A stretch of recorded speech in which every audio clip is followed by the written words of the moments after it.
It's actually the chasing pack that are the outlier. Surely the number for third place is going to be significantly above what Blackburn are projecting right now. All of a sudden, a rather big gap has appeared between the Championship top two, Burnley and Sheffield United, and everybody else. 4 games ago, Blackburn were actually in second place, with the then 7th place Preston just 6 points off the automatic spots. In the next 4 games, things have swung very firmly in Burnley and Sheffield United's favour. Those two sides, fair play, have amassed a perfect 12-point haul, whilst all the challengers have dropped off. Only Millwall and Reading in that top 10 in those 4 games have managed to win more than 1 game. This means the gap opened up is now 8 points between second place Sheffield United and third place Blackburn, and a whopping 11 points between first place Burnley and third place Blackburn. So is it going to be a very boring run into the season? Is that top 2 all sorted, and can anyone get close to the 2 teams currently in the automatic spots? A 2-horse race in a 24-team league isn't abnormal. Last season, Fulham and Bournemouth were pretty much top most of the season, despite the best efforts of Nottingham Forest at the end there. We did get Brentford keeping pace with Norwich and Watford to give us some kind of a 3-horse race in 2021, but that Watford home record just saw Brentford off. Leeds and West Brom are absolutely miles clear in about December of the 2019-20 season.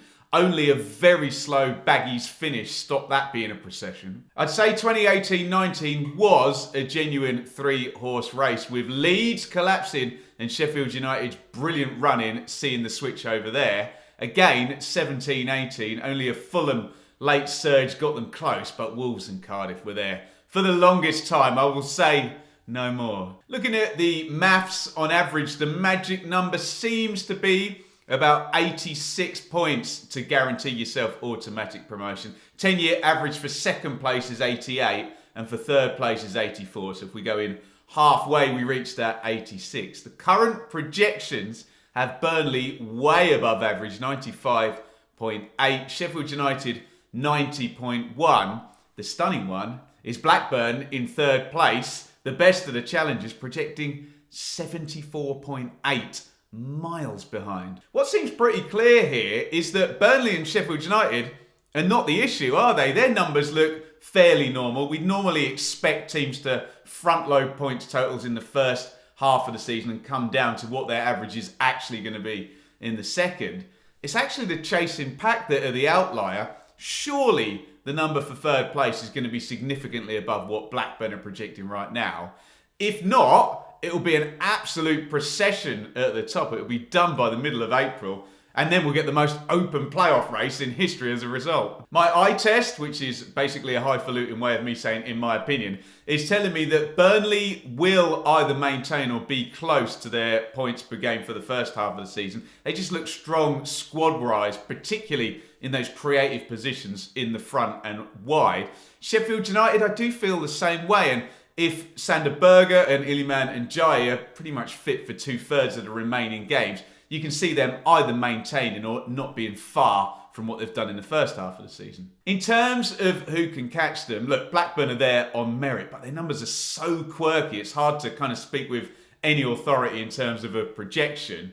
It's the Championship, so sadly and predictably, we're dominated again by parachute teams, 4 of the current top 5. The 2 in the chasing pack are Norwich and Watford. It's probably not really worth commenting on Norwich until we know who, indeed, the new manager is going to be. Watford, they could do it, couldn't they? And I would put Ismail Assar and João Pedro in that Ndiaye and Berger cheat code type player with their quality. Will they stay beyond January? If they do, and they stay fit, maybe you could get a 10 wins in 15 games sort of surge that would push Watford closer. We then look at the chasing pack, and if I bring up the 8-game form table, we have West Brom, another of the parachute teams, looking very good. Borough and Coventry coming in with good totals from the last 8. The issue I've got with this is exactly the same problem we had with Nottingham Forest last season, whose fans were very, very excited and got very annoyed with me when I did present them with the maths, which unfortunately states no matter how good your run of form is, if you give a top two, especially that are projecting around the 2 points per game mark, such a big head start, it doesn't really matter what you do. It's all about them dropping off and frankly collapsing in the face of a brilliant run needed from further back. Just to put some numbers on that theory, if we say those teams are going to be outstanding for the entire rest of the season, which in my money means they would get 2 points per game, Coventry would land on 79, Borough would land on 77, West Brom on 76. It's not going to be enough without a big collapse from the teams at the top currently. In conclusion, and I'm not going to make a prediction here because I make plenty of them throughout the rest of the season, history tells us that a top two away and clear doesn't tend to give up a lead like this. If it's not going to be Burnley and Sheffield United in whichever order, the most likely combination, in my opinion, would need a medium to quite bad drop-off from one of those two teams and a winning run from one of the playoff teams, and we're then obviously pointing fingers at the parachute teams, and in the top six, Norwich or Watford might be the best bet for that particular theory. The numbers are also telling us that for one of those current form teams, and we're talking about Middlesbrough and West Brom and Coventry, they're not only going to need to go through the entire rest of the season at 2 points per game, which is championship winning form, but more likely 100-point season form, which is 2.2 points per game, and still they're probably going to need a collapse from the top two, given what they've done in the first half of the season. Look, I don't want to be the Christmas Scrooge or Grinch, and we all want an automatic promotion race, and as we always say, anything can happen in the Championship. But look, if surprises and outliers happened all the time, well, they wouldn't be surprises and outliers, would they?